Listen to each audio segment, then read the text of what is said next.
Hello guys, അപ്പോൾ ഇന്ന് വിഷുവാണ്. ഇതിപ്പോൾ സമയം രാത്രി 1:30 ഗൈസ്. ഞങ്ങളുടെ കസിൻസിൻ്റെ വീട്ടിൽ നിൽക്കാൻ പോയേക്കുമായിരുന്നു. അപ്പോൾ രാത്രി ഡിന്നറൊക്കെ കഴിച്ച് കഴിഞ്ഞിട്ട് ഞങ്ങൾക്ക് പെട്ടെന്ന് വിശന്നിട്ട് ഞങ്ങൾ ബെൽജിയം വാഫിൾസിലൊക്കെ വന്നു.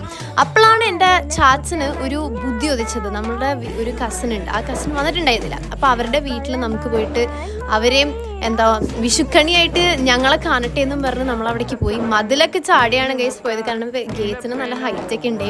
എന്നിട്ട് ആദ്യം ഒരാൾ ചാടി, പിന്നെ സ്റ്റീവ് ചാടി. നമ്മൾ വിൻഡോമൊക്കെ കൊട്ടി, ബട്ട് അവർ എണീറ്റില്ല ഗൈസ്. അങ്ങനെ കുറച്ച് നേരം കഴിഞ്ഞപ്പോൾ അവർ ഇറങ്ങി വന്നു. അവർ ഭയങ്കര പേടിച്ചിട്ടൊക്കെ ഇറങ്ങി വന്ന് നോക്കുമ്പോൾ അതാ ഒരു കുറേ ആൾക്കാർ അവരുടെ വിൻഡോ ഫ്രണ്ടിൽ നിൽക്കണം. കണ്ടോ, അവർ ഭയങ്കരമായിട്ട് പേടിച്ചില്ല, അവർക്ക് അറിയാമായിരിക്കുമെന്ന്. അങ്ങനെ ഞങ്ങൾ അവിടെ കയറി, നമ്മളൊരു കോഫി എന്തൊക്കെയോ ഞങ്ങൾ കുടിച്ചു അവിടെ നിന്ന്. പിന്നെ ഞങ്ങൾ അത് കഴിഞ്ഞിട്ട് ബൂസ്റ്റർ ചായയിലോട്ട് പോയി ഗൈസ്. അപ്പം തന്നെ 3:30 ആയി. പിന്നെ അവിടെ നിന്ന് ഒരു കോഫി കുടിച്ച് ഞങ്ങൾ വീട്ടിൽ പോയി. Bye guys.